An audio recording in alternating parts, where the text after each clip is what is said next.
ঘুমের প্রবলেম কিন্তু অনেক প্রবলেমের মূল কারণ।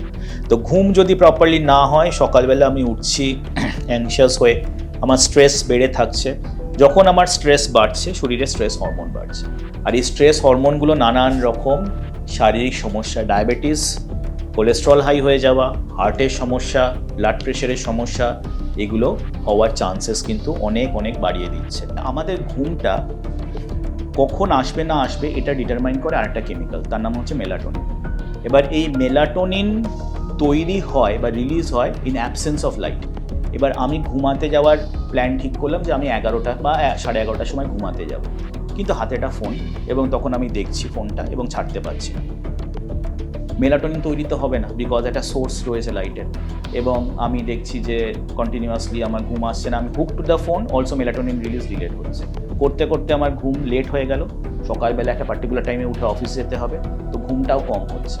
তো ঘুমটা যখন কম হলো, আর ওই ডোপামিন এক্সেসিভ ইউসেজের জন্যে আমার মোটিভেশনও কমে গেল, আমার কনসেন্ট্রেশনও কমে গেল, সকালবেলা I am not ready for another day.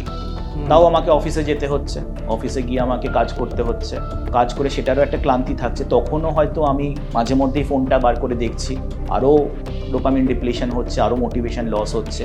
এরকম করে যখন বাড়িতে সেই মানুষটা ফিরছে, তখন অলরেডি সে এক্সস্টেড,